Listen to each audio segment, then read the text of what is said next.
So I just wanted to do another video quickly summarizing three more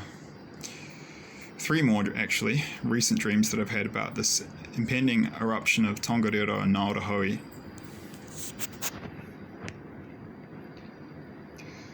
So things are still a bit chaotic and I don't have my dream journal precise, so I don't have dates for when these dreams happen, but these exact dates, but they happened within the last 6 months, all three of these dreams. That's what I can tell you. And the first one, I was in a light plane, like it was a kind of Cessna, small aircraft, and we were flying over Tongariro, and I think we were from some scientific agency in New Zealand. We're looking, I can see and visualize it in the dream, looking out the window of the plane down at the volcano, and I was filming it. And all of a sudden, I saw what looked like a bubble come up from inside the earth. And it looked like a bubble popping, but in the volcano. And then it kind of erupted, some ash and things came out. But it visually looked like a bubble. So it kind of looked like the volcano was burping, as like it was a living animal, releasing a little bit of gas and maybe some ash before the main eruption. So I was being effectively shown a kind of volcanic equivalent of the 8.3 foreshock, which then had a tsunami warning associated with it for this 9.0 Hikurangi subduction zone megaquake. So for that, there was this 8.3 foreshock, like a smaller release of energy before the main event. This is the equivalent for this eruption for Tongariro and Ngauruhoe. So we could call this, in effect, a volcanic foreshock. And that's what I was shown. And then the plane, it was interesting because when that happened, we hadn't been expecting it. We knew there was some activity, but this happened as we were flying over the volcano, and then we kind of got caught in the ash cloud, and it was a bit dramatic and scary, but we were fine. Like, it wasn't like our lives were in danger, but there could have been potentially some danger in it because we were caught off guard. And it's the first dream. The second dream I had, I was with a really nice Swedish friend I made here in Ayampe in Ecuador, and it was with her and some other friends, New Zealand friends, and we were walking across the Tongariro crossing. It looked a little bit different in the dream, but it was definitely Tongariro. So it was the same volcano, but in the dream it was a little bit bigger than it is in reality. But this was one of those dreams. I could just feel it, and we were walking across, and we could feel earthquakes and tremors, and gas and ash started to jet out of the main crater area. So when you walk up this part of the Tongariro crossing from Ketatahi Springs, from the Ketatahi Springs side, you walk up this very steep side of the volcano, which they call the Devil's Staircase. That's what they call that part of the tramp. You'd call it a hike in other English-speaking countries. They call hikes tramps in New Zealand. And we got out into the main area of the crater, which is this very large, flat area. Kind of looks like Mount Doom from Lord of the Rings, because they actually filmed parts of the Lord of the Rings film there below Mount Ngauruhoe. They used Mount Ngauruhoe as a stand-in for Mount Doom.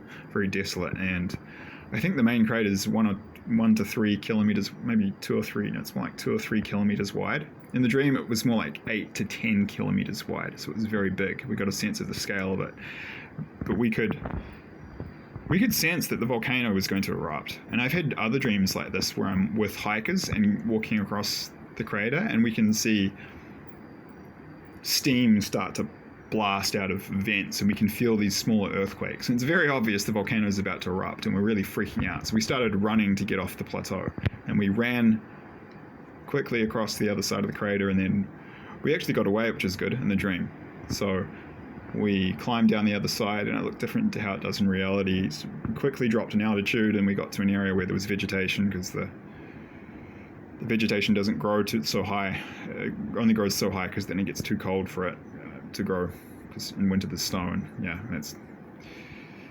you see that all around the world, of course. And then as we dropped in elevation, we got into forest, and then the forest started to get higher and higher, and then there was a point where for some reason we had to climb over a fence and a gate, but then I don't know what that meant, and then we climbed over that. It was about 5 or 6 meters high, and then we ran further down the hill. I knew we escaped, and I had a sense of relief in the dream. And the other dreams I've had of this kind, where we were running as hikers, trampers, hikers you'd call them in other parts of the world, English-speaking world, we ran to get off the volcano, and we always did. We always got away. So actually, what I believe that is showing is that there will be so much activity in terms of volcanic eruption, in terms of jets of steam and little bits of, little things happening, like more geothermal activity on the volcano itself and small earthquakes, that it will be very obvious to hikers and trampers that something's about to happen. So the ones, when they start feeling it, they'll run to get off the mountain. And as I said in the other video about this,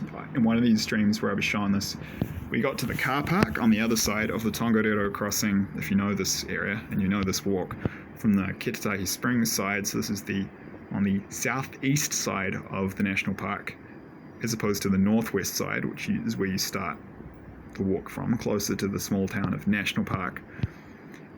Yeah, and we ran to get off the volcano. We got to that southeast side, and we got in our cars and we were driving away, and then I had this drone-like view as a kind of drone or a helicopter panned out, and you could see the cars streaking down these roads to get away. And then I later kind of saw them like zooming with my finger, zooming to the north and the west towards the Waikato to get away from the central plateau for when the volcano went off. Okay, so that's the second dream. The third dream, which is the most recent one, which is probably, from my perspective, the most interesting, is that I was shown, very simple, there is this area, I forget the name off the top of my head right now, a little geothermal park area on the southwest side of Lake Taupo, close to, I'll put an asterisk and I'll give you the name in the comments because I can see it in my head, but it's been so long since I've been there that I've forgotten the name of the place. It's just a very small little town. They have a kind of geothermal park. They have some hot pools that are heated by the steam, and then there's an area of mud pools near there. So it looks a bit like a lot of tourist attraction type areas in Rotorua, which is Rotorua. I'm making an effort for the Māori pronunciation here. Might not always get it right, but at least I'm trying, which a lot of people don't. So, and in New Zealand, and yeah, it kind of looks like those areas near Rotorua where you've got the mud pools, which the tourists go to see. And there are all these Māori cultural presentations, and you can learn about New Zealand's history too. This is like a small version of that on the southwest side of Lake Taupo. And I used to go there on family holidays with some family friends between 1999 and about 2002. Our family would go to this small town called Whareroa on the southwest coast of Lake Taupo, and we had some friends who had a batch, which is what we call a holiday house, a summer house in New Zealand, and Kuratau, which is on the southwest side of Lake Taupo too, south of Whareroa. And yeah, I remember going to this area in the past, this little town of these hot pools, and I'll put the name, as I said, with an asterisk in the box below, so you can look it up if you're interested.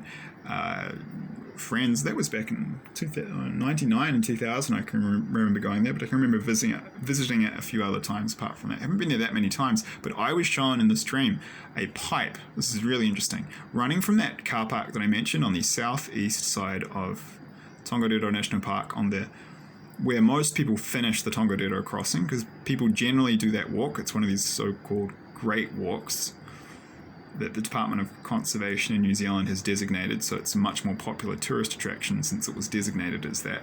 It's been quite popular for New Zealanders, but it's a lot more popular for international tourists now, and they get fees from that too, so it's a bit of a money maker for them. But most people do it from the northwest to the southeast, so that's where most people finish it.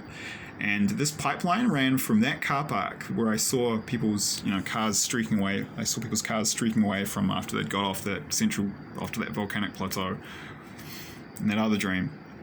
They ran from there to this little town with the hot pools and the mud pools on the southwest coast of Lake Taupo. And what was interesting is that it wasn't for water, it was for fresh air. I could see this pipe, and it was finishing. I knew it started, I was showing it kind of starting at that car park and then finishing in this town. And it was sort of rusty, and it wasn't carrying oil or gas, it was carrying fresh air. What's the symbolism there? The symbolism, what I was being shown and told, is that, and I was shown some stuff about the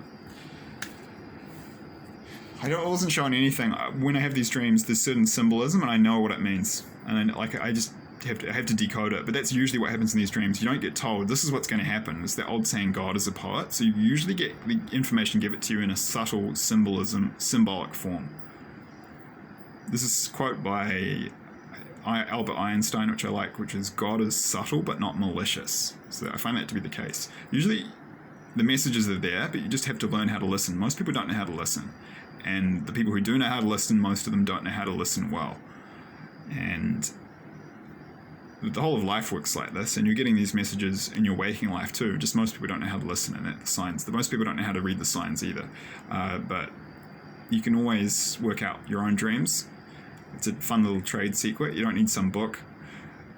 The symbolism is usually specific to you, and you can always work it out, but often it's an exercise in confidence and learning to trust yourself. But I know what the symbolism was here. Like, it was obvious. So I was being shown that when this pyroclastic flow, I especially know what it means in the context of these other dreams that I've been having about it. It's not a one-off, it's part of a series of dreams. So this symbolism and the meaning relates to other events that have been shown about the same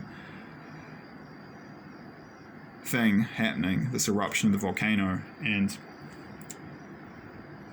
it represents the distance that the pyroclastic flow from Tongariro, it's kind of showing how far it will get. And it's showing that it will reach, it's confirming and showing that it will reach the southwest coast of Lake Taupo, because as I said in that earlier video about this, there was this one scene from an earlier dream where I was shown this eerie and grim sight of between 10 and 15 dead young New Zealanders of European descent. They were between the ages of, say, 15 and 22. They were young people, and they were dead. They'd been killed by the hot gases, and maybe they'd been burned, maybe they'd died from breathing the poison gases, maybe both, but I could see their bodies sprawled over a deck and in and around a spa pool. And they were on some summer holiday when this eruption had happened, and it was much bigger than anyone had expected, and they died when they got caught in this thing because the pyroclastic flow from the eruption was so big. The pyroclastic flow reached all the way to the southwest coast of Lake Taupo. And I will do a little research online and work out the number. I think it's between 30 and 50 kilometers from Mount Tongariro to the southwest coast of Lake Taupo, so it's quite a long way.